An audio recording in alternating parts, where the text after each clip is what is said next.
I think she's the symbol of a girl's right to education. And I think worldwide she's understood to be the person that not only has sacrificed a huge amount simply to go to school, but is actually totally committed to getting every other girl to school. And so you've got this girl with enormous courage, but she's also got this enormous strength of purpose. And she really does want to see, as part of her vision of the world, every child at school. And it's exactly what I want to do. And so when it became possible for her to come to the United Nations, it was the right thing for her to do, to address young people and to make her first public speech since she was shot tragically last October. I think we can do it. You know, there's no medical or technical or technological or scientific reason why we can't do it. It's about getting teachers and getting schools and getting school books and school equipment. And it's a question then of political will.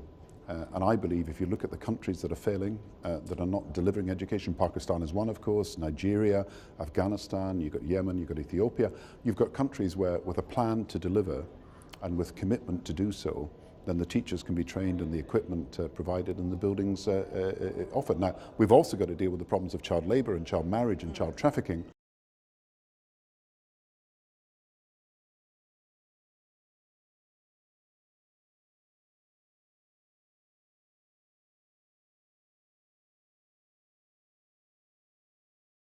But you know, I went to Pakistan the month after Malala was shot, and we presented a petition that was signed by eventually 2 million Pakistan citizens demanding free compulsory education and that they should not be interfered with as they wanted their education safely and without violence.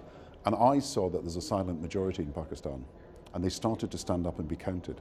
And they started to say that we're not going to let the Taliban cow or to intimidate us.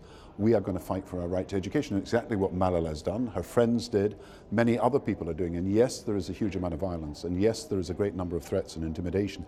But the difference between October and now is that the people of Pakistan are no longer prepared to accept that they will be silent when these intimidations are happening. And by fighting back, they're making it possible for us to create safer education in the future.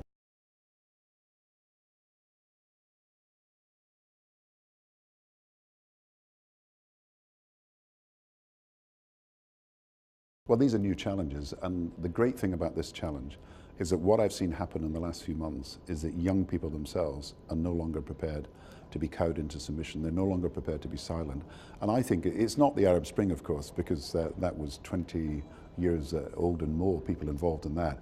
But young people who are even school pupils and students are saying, we have a right to education. So what is really encouraging is that I will do myself out of a job because young people like Malala will come forward and they will stand up for this right, and they will hold the politicians to account, and they will do so in a way that adults have failed to do in the past.